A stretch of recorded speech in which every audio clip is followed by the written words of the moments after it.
Honeybees belong to one of the few species of social insects which are able to survive winter periods as a colony.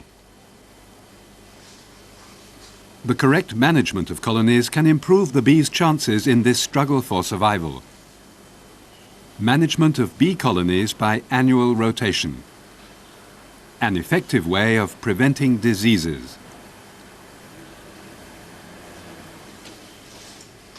Management of bees by annual rotation shows how colonies can be managed so as to remain healthy and strong throughout the year.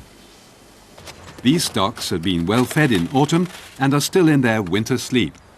Modern hives can be left in the open. Good hive stands protect the hives from rising damp and against the chill from the ground. Occasionally, the beekeeper must check that entrance holes are not blocked by ice or debris.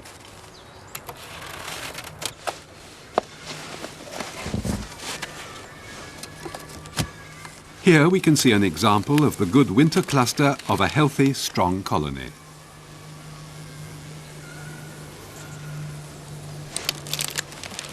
In early spring, a good supply of pollen is especially important for the rapid development of a colony of bees. Willows are a valuable source of nutritious pollen. Because the bees' range of flight is very limited during this chilly time of the year, such sources of early pollen should not be too far away from the apiary. When making a first examination in spring, check the food reserves, the state of the brood nest and the number of frames covered by bees.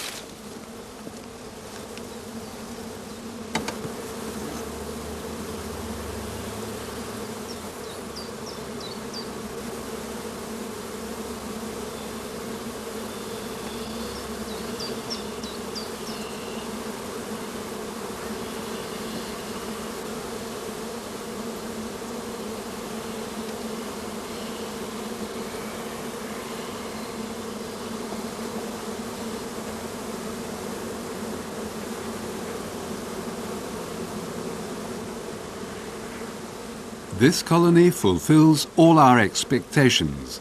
Last year's care and management have paid off handsomely.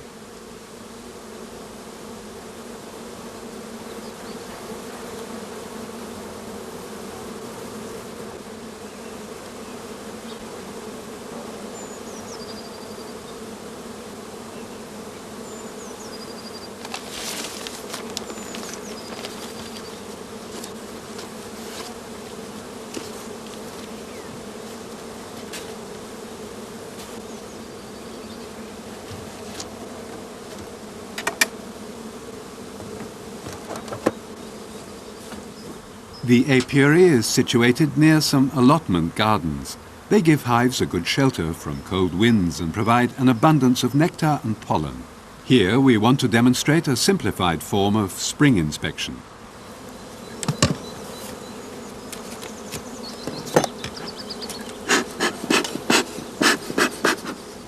After tilting the upper brood chamber, an inspection of the passages between the frames gives enough information on the stock's strength, its brood and food reserves.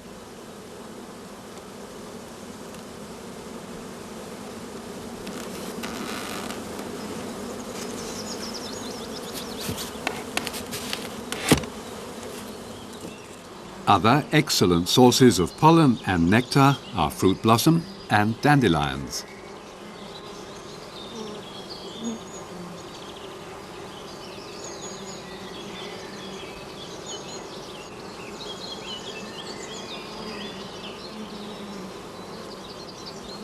Surrounded by stimulating sources, these colonies have developed so well that the brood nest can be expanded.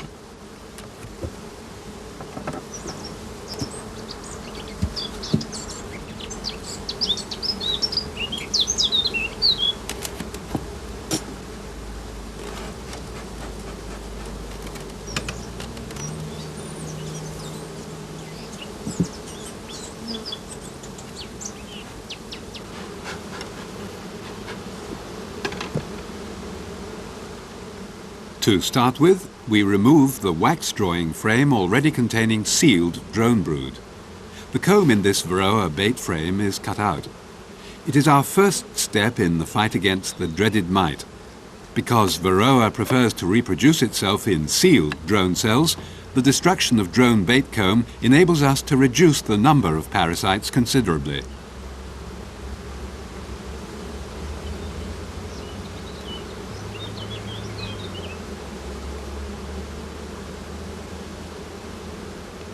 The second wax drawing frame is also full of drone larvae, but none are sealed. It remains in the hive until our next inspection.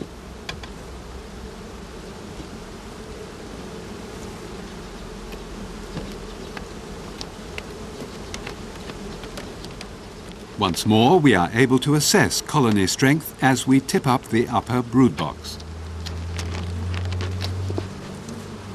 As a next step, we remove the plastic foil which serves here as a crown board and replace it with a queen excluder. Then we give more room by adding a third brood box as a honey super. This new brood chamber has been filled in such a way that frames with drawn comb alternate with others with foundation. Such an arrangement of frames is important because it will provide us with many frames of drawn brood comb for the formation of new colonies at a later date. Furthermore, this way of giving room ensures that no sugary winter feed gets into the honey crop.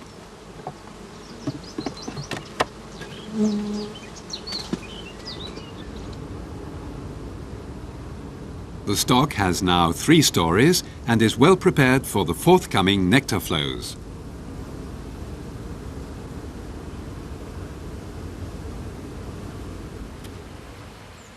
In many districts, it is the oilseed rape which provides the main crop of spring.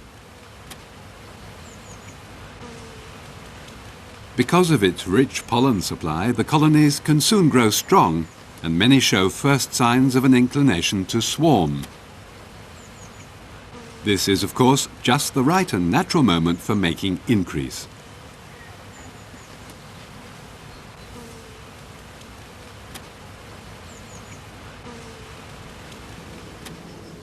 All colonies must now be examined regularly at 7 to 9 day intervals for swarming intentions and the need for more storage space.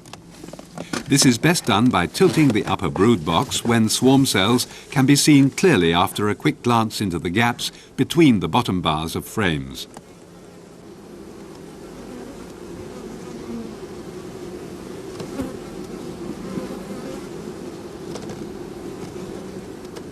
Again, the varroa bait combs of the wax drawing frames are cut out in order to reduce the growth of the populations of the parasite and provide the bees with the opportunity to build comb.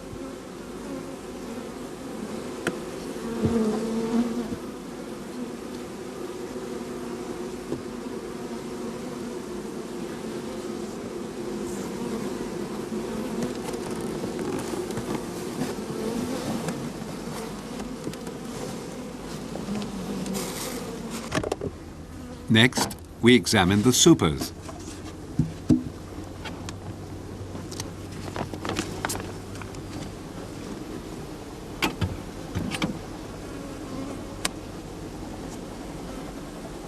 This stock has drawn out the sheets of foundation, and the honeycombs are 2/3 full of honey.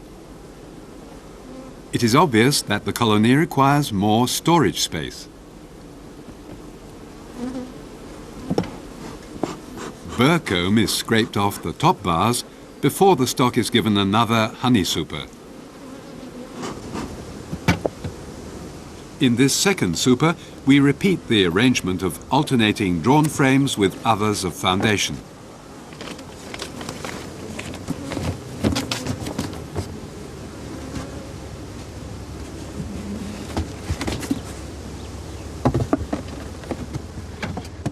All stocks are dealt with according to their strength and their need for more storage room.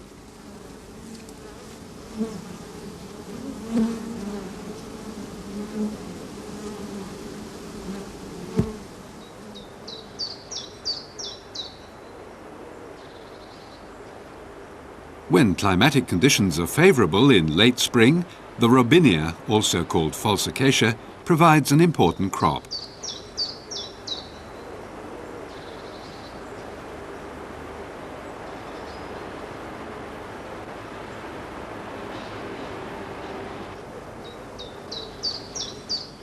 These colonies have been brought back to the home apiary and are ready for the removal of the honey and for shook swarming, one way of making a colony increase. Scales, a swarm box, a funnel and a sprayer are required for this job.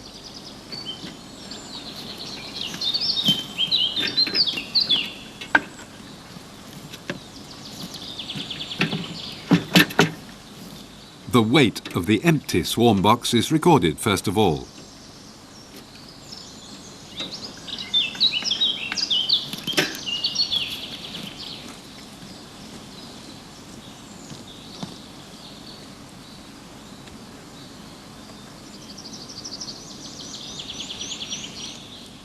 Furthermore, we must have a spare floor, a crown board and an empty hive body at hand to take the frames of honey after all bees have been brushed off. The funnel must be sprayed with water before we open the first hive. This helps when shaking bees into the swarm box.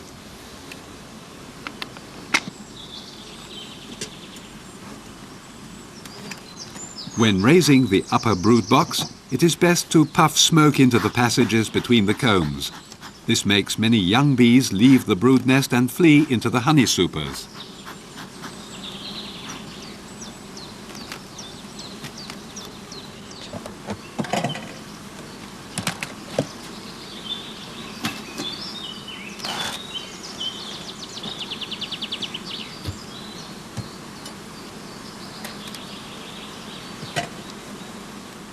Next, we lift off the supers and set them aside. This prevents young bees returning into the brood nest.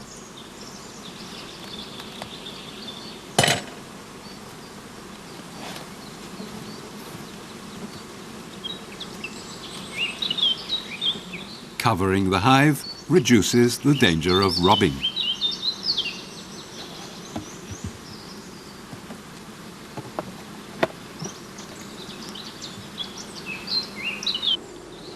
Here, the peak of a colony's development can be seen clearly, and bees and honey must be removed at once in order to avoid swarming.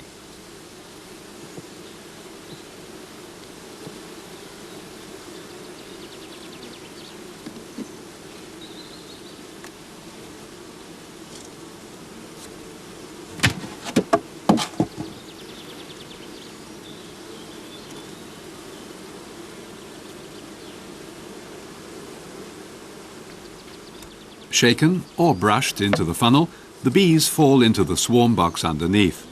Comb after comb is brushed free of bees until the shook swarm has reached the desired weight.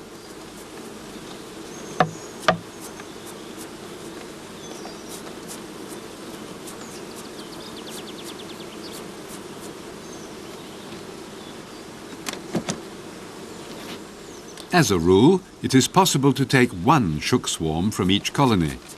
Should colony strength be insufficient to give us full weight, then it is possible to add more bees from another colony.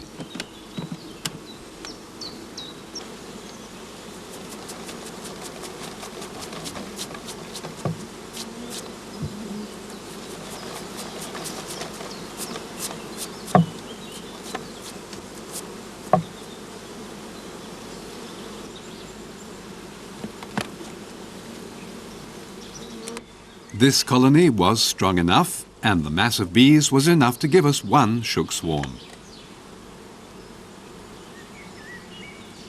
Because the supers contain no frames of brood, this method makes certain that no drones, nor a queen, get into the shook swarm.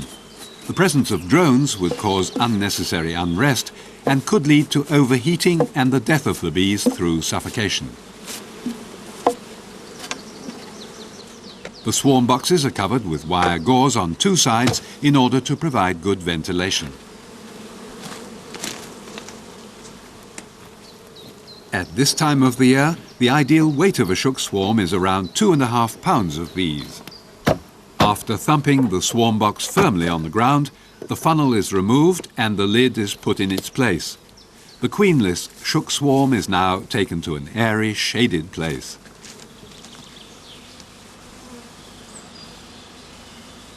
Every colony is treated in this way. all shook swarms remain in the shade until they are ready to be taken away. The supers are now strapped together and are loaded onto a trailer.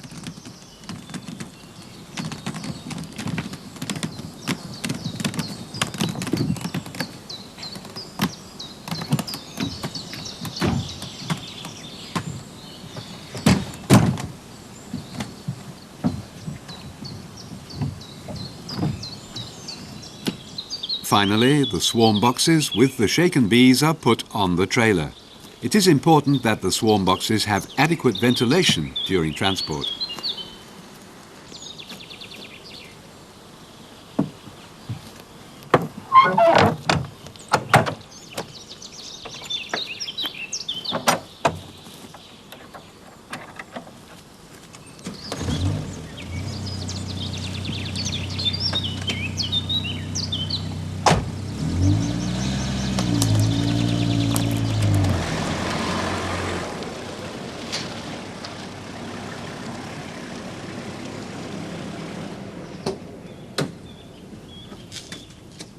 Having reached the extracting shed, the shook swarms are unloaded first and are set down outside for their varroa treatment.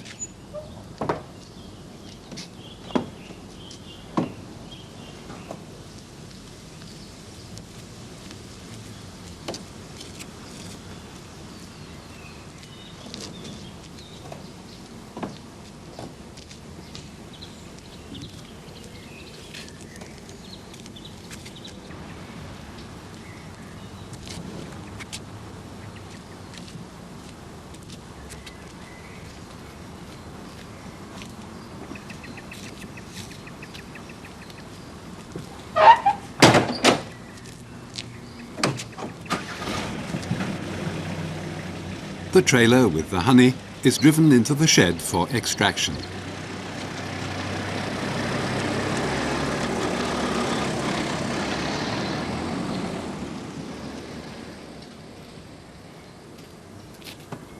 Several chemicals have been officially approved for the control of varroa mites.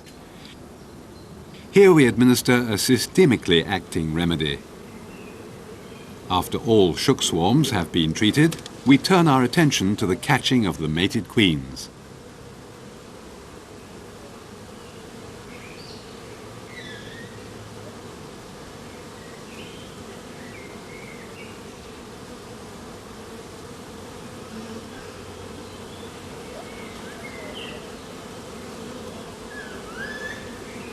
First, the queen is clipped with fine scissors.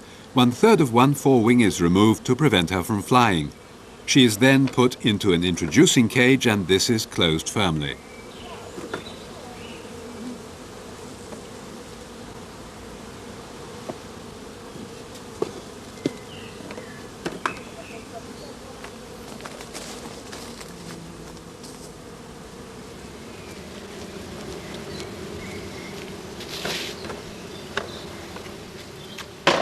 After again thumping the swarm box firmly on the ground, the queen cage is suspended by wire among the bees.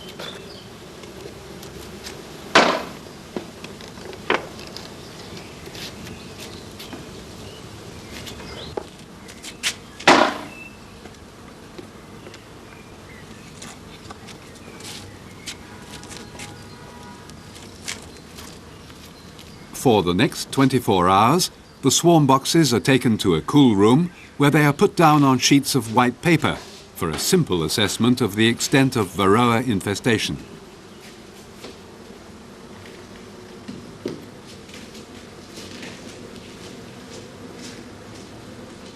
Because shook swarms are artificially created swarms and bees have an empty honey stomach, they must be given some food soon. Here they are fed with goods candy, made from honey and icing sugar, and the room is darkened. Once the shook swarms have been dealt with, we return to the out-apiary and attend to the control of swarming in the parent stocks and the putting on of supers.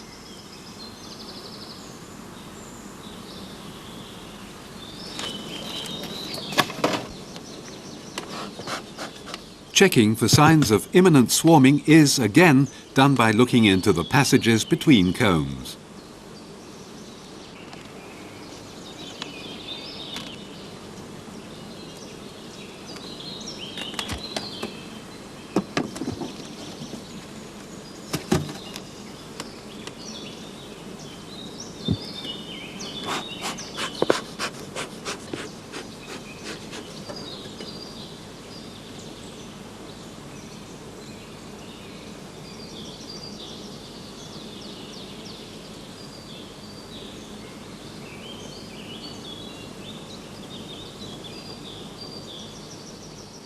Although a lot of bees of the adult population had been removed, colony strength is still sufficient to take advantage of any expected flows of nectar.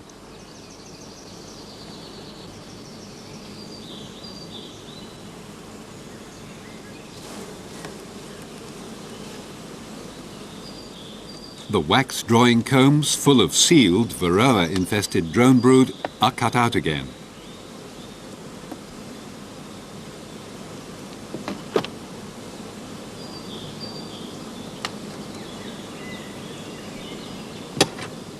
All other colonies are treated in the same way.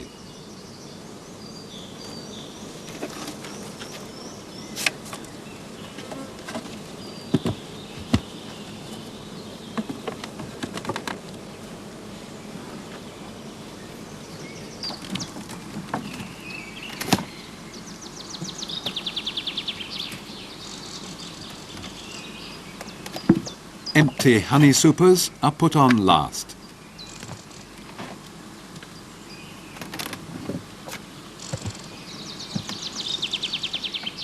At this time of the year, the supers are filled with drawn comb because bees tend to fill drawn cells more readily.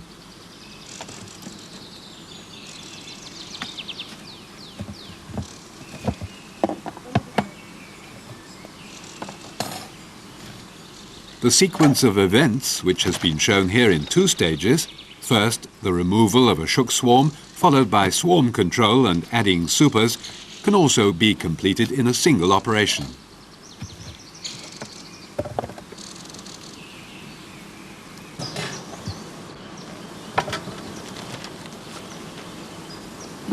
After adding supers, the old colonies are ready again for the next crop.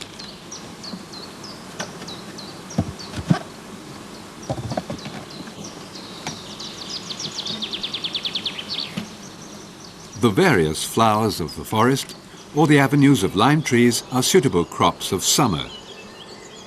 They produce floral and honeydew honeys. Back to treatment of the shook swarms. After a one-day period of confinement, we remove the remnants of the candy from the shook swarms. On the paper underlays, we will find some debris and dead varroa and can evaluate the mite infestation of the shook swarms.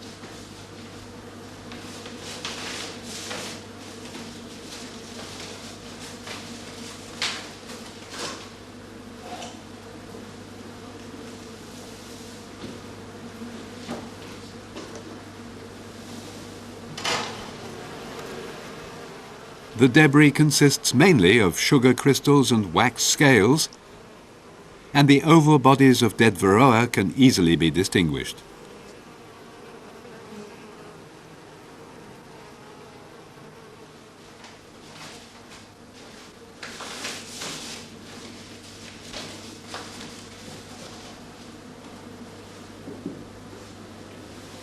During the period of confinement, the bees have fused into a small colony, and their contented, quiet clustering shows this clearly. The shook swarms will be given new brood boxes. These should contain 1 to 2 combs with sealed honey, as well as frames of drawn comb, which had been removed from the parent stocks. For transport, the entrance holes are plugged with paper.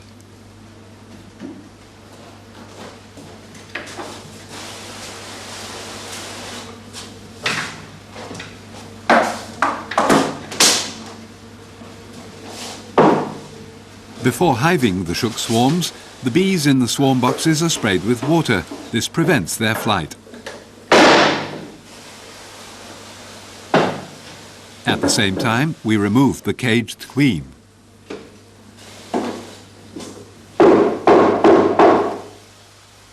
Now we dump the bees into the open space of the deep floorboard in which the front entrance has been closed with wire gauze. An inner floorboard is put on. This is followed by the prepared brood box.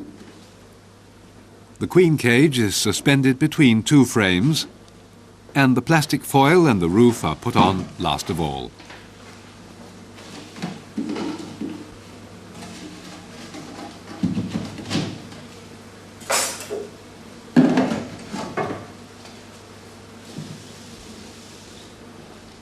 The bees remain in the dark room overnight. They need a little time to clean out the honey-moist combs. Experience has shown that when such package bees are left in confinement overnight, they are more harmonious and content. The following morning, these freshly established colonies are taken to their new apiary.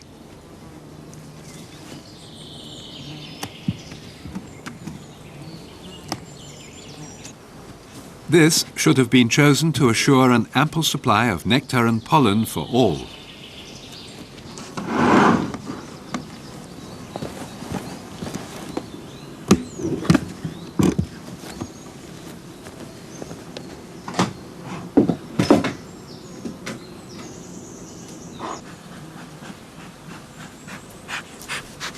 Giving a puff of smoke, we remove the wire screens from the entrance.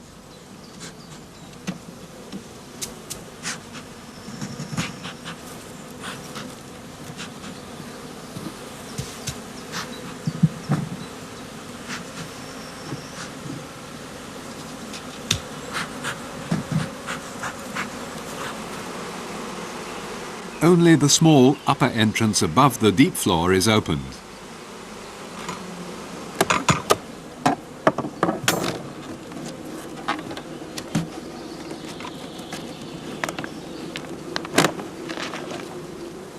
This picture shows the calm, settled condition of the colony.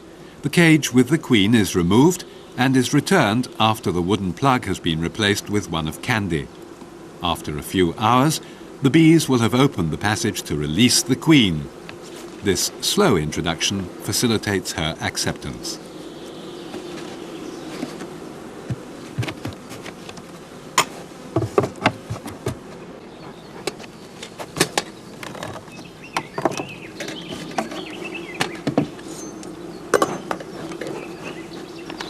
After 1 week, it is best to check her acceptance.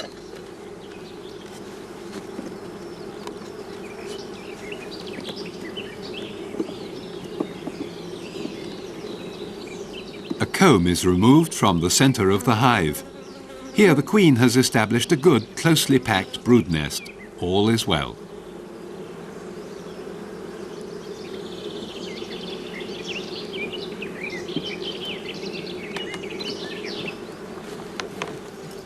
Until now, the colony's requirement for food had been assured by the frames of honey.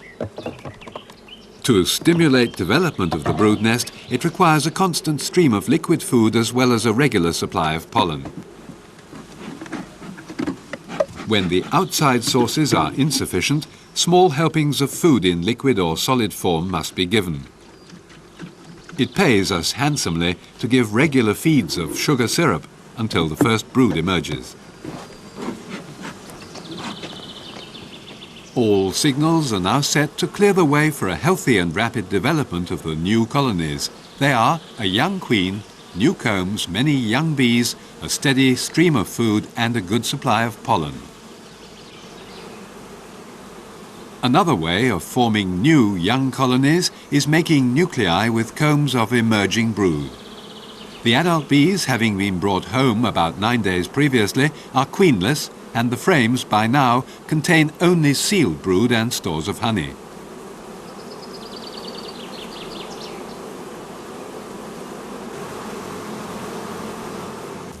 A sufficient number of brood boxes with floors and roofs must be prepared in order to divide the large accumulation of bees and brood into nuclei.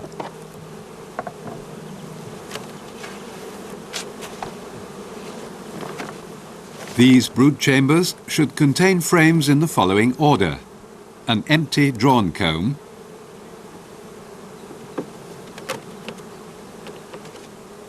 then a pollen comb,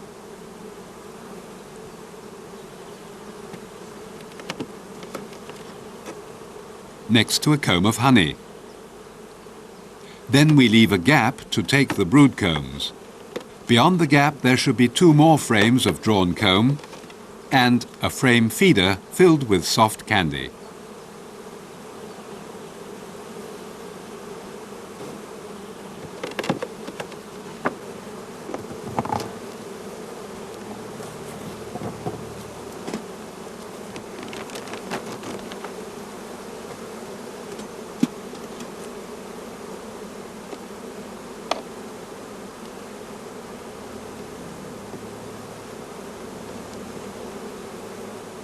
Now we transfer some of the frames of brood with the bees, having removed, of course, any emergency queen cells on the frames.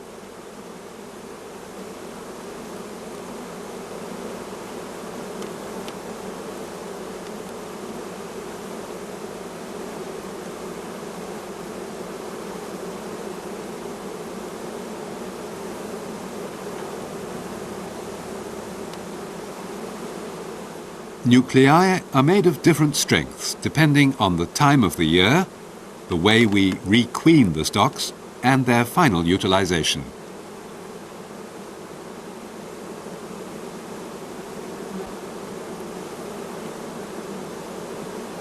When insufficient bees are available, other bees can be shaken into the box after the frames have been closed up.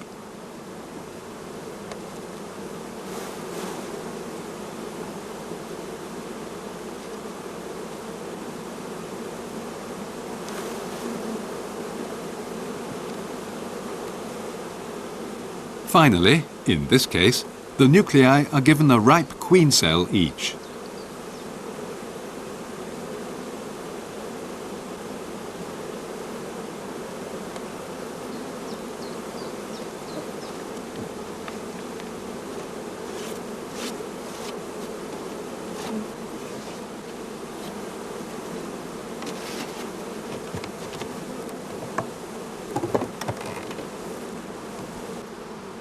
All other nuclei are formed in the same way.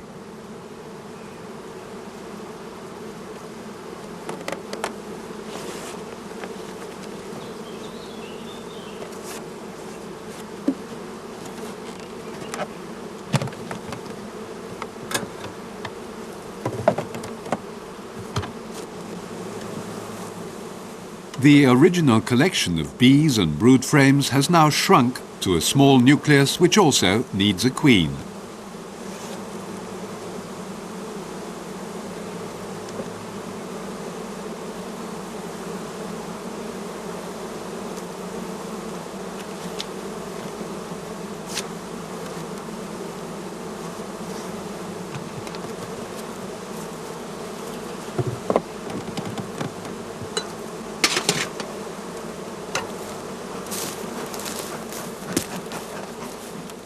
Next, we open the entrance holes and let the bees fly.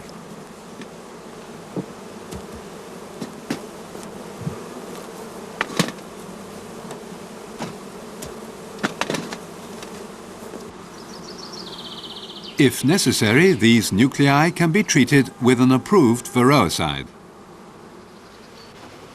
Around 4 weeks after their formation, the nuclei can be given more room, and second brood boxes have to be prepared in advance. They should contain 2 bait frames for drone comb, as well as frames of drawn comb removed from honey-producing colonies.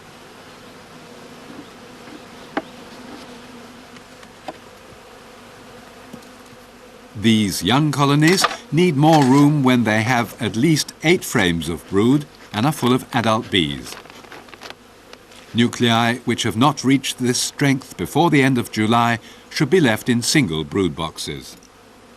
Where extra room is needed, 2 frames of sealed brood are removed from the brood nest and transferred into the new upper hive body. This brood should occupy the central space made available by the removal of the 2 varroa bait frames.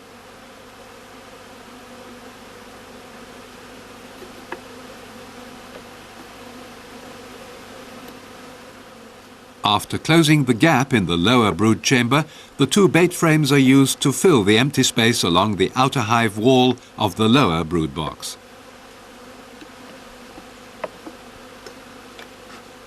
Burr comb is removed from the top bars of the frames. The new brood chamber is put on top. This completes our manipulations on this colony, and we deal with the other stocks in the same way.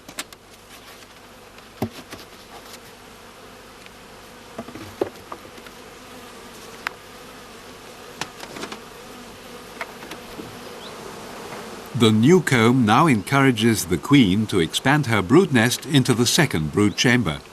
At this time of the year, any extension to the brood nest should be made with drawn frames rather than with foundation. Pollen-clogged combs can also be used.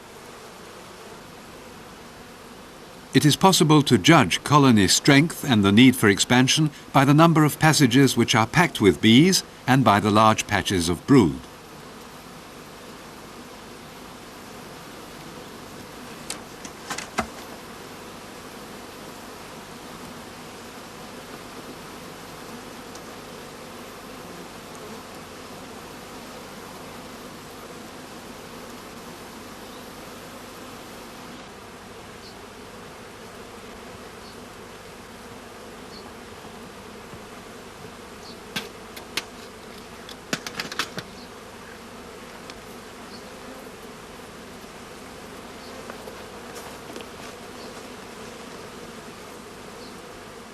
When nectar flows become scarce and insufficient, it's important to continue giving a little extra food in order to stimulate brood rearing. The food can be given as soft candy or, as in this case, in the form of granulated blossom honey. Giving solid food ensures that bees take the food slowly and do not fill the combs too quickly. The surface of the honey is covered with paper in order to avoid bees getting covered with sticky honey. This quantity is sufficient for about 14 days.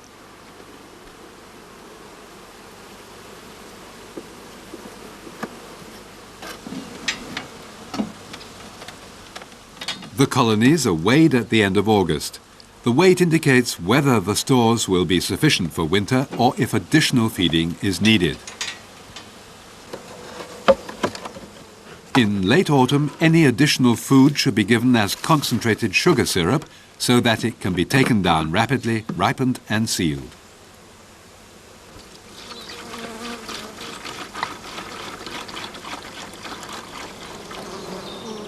But let's return to the honey-producing colonies.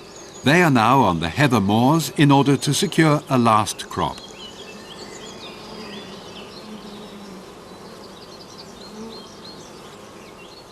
When conditions are right, the heather can be an excellent source of nectar and pollen.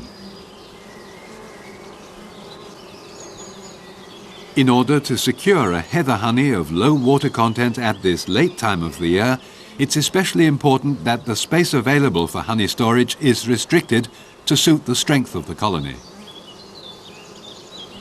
A colony on the heather should have an abundance of foragers as well as many combs of brood.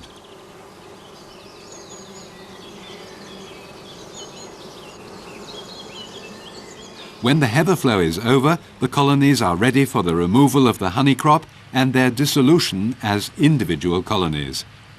In order to prevent robbing, the entrance holes are blocked up first.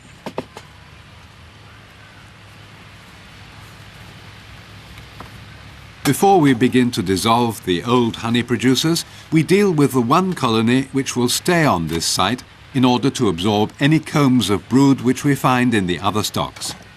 Any varroa mites left in the brood cells will be eliminated later after the last bees have emerged.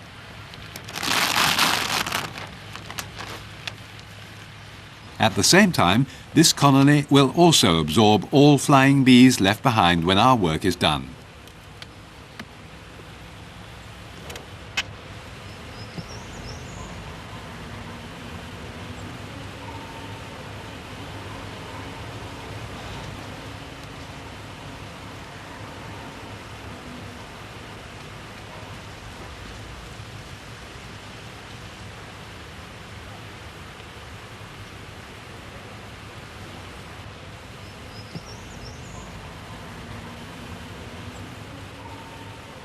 First, we make an assessment of the state of the colony and the amount of brood. At the same time, we look for the queen and cage her.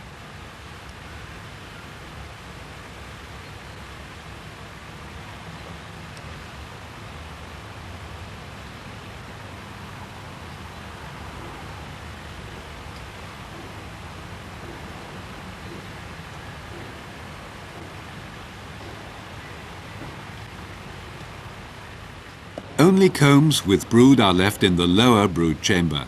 All other frames, empty or full of honey, are brushed free of bees and transferred into a spare hive body.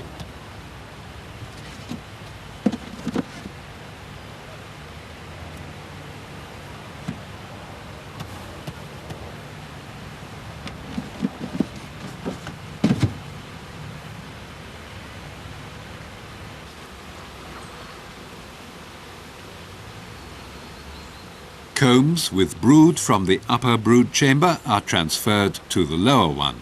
Here too, all other frames are brushed free of bees and are removed.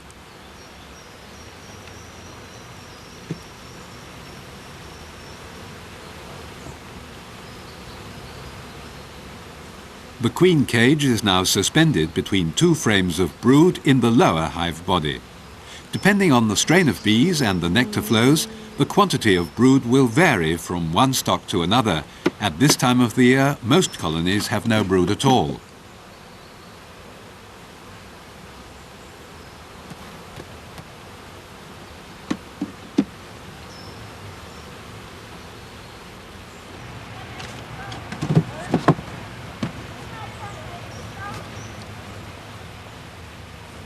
All work is done, for the time being, when the last bees have been brushed off the last honeycombs.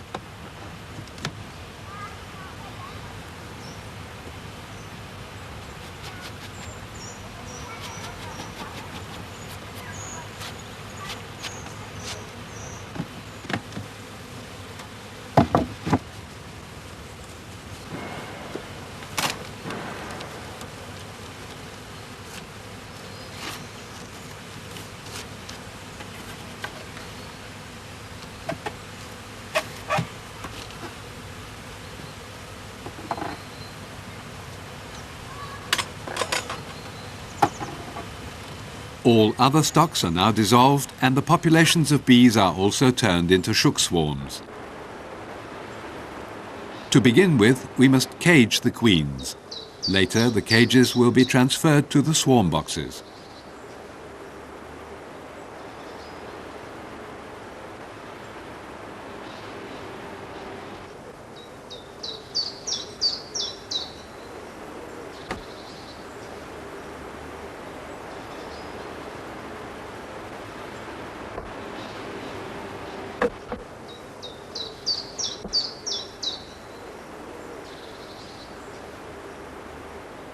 After spraying the warm funnel with water, the bees are brushed off the combs containing honey.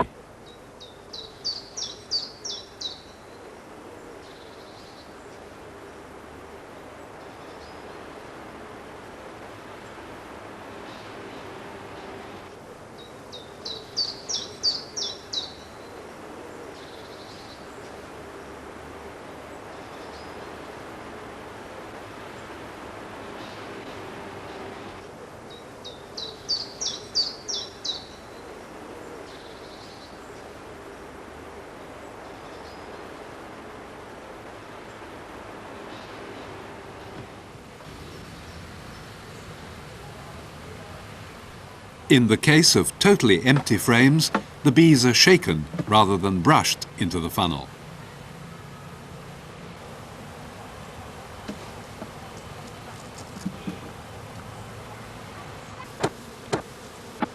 Bees which had found refuge in the space of the deep floor are also dumped into the funnel to join the others in the swarm box.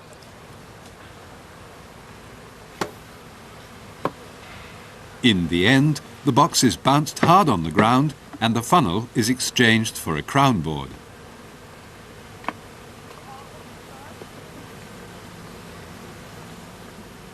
Before the swarm boxes are removed from the site, any bees adhering to the outside are brushed off so that they can fly to join the colony which will remain at the site. That colony will stay here for a further 3 weeks if its reserves of food permit. After that, it will also be turned into a shook swarm. The shook swarms, mostly infected with varroa, are now taken to a dark room, treated overnight with a varroacide and fed with soft candy.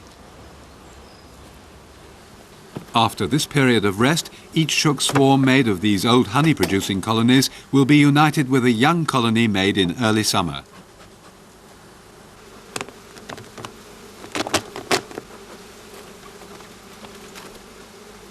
To replace the plastic foil over the top bars, a sheet of newspaper, pierced in several places, is used. Nibbling their way through the paper, the shaken bees will join the other bees slowly, and uniting two colonies is achieved peacefully.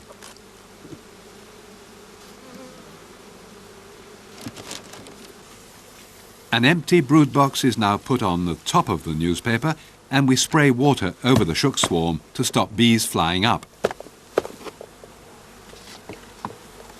After the removal of the queen cage, the bees are shaken into the empty brood chamber and the hive is closed up.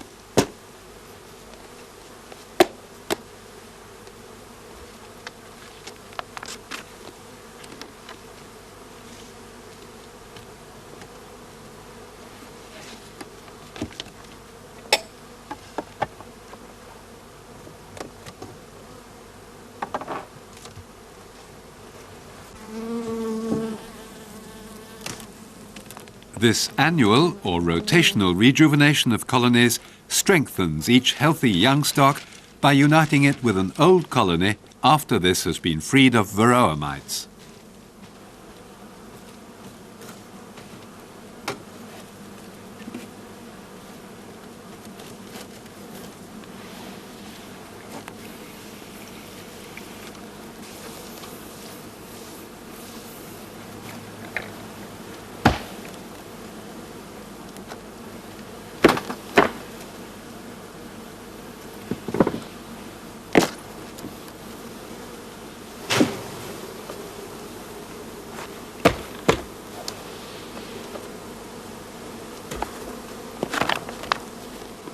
The result is that all colonies are powerful and well prepared to withstand the ravages of winter.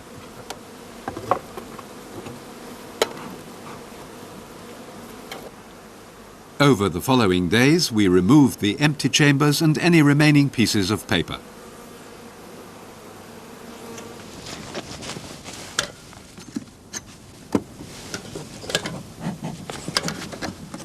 Late in autumn, the inner floorboard is removed. This ensures that in winter the bees remain cool, stay tightly clustered, and are well ventilated from below. In order to keep an eye on the varroa populations, a varroa screen with a paper inlay is put into the deep floor space temporarily.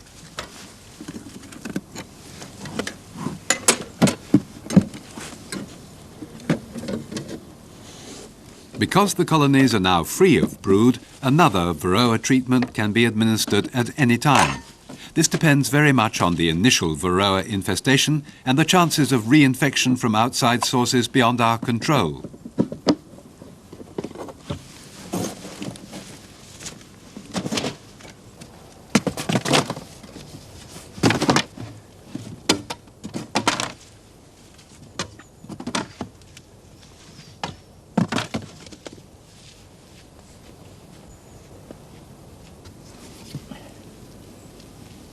Two to 3 weeks afterwards, the varroa inlays are removed and the number of dead mites is evaluated. This gives us a good picture of the extent of the populations of the parasite.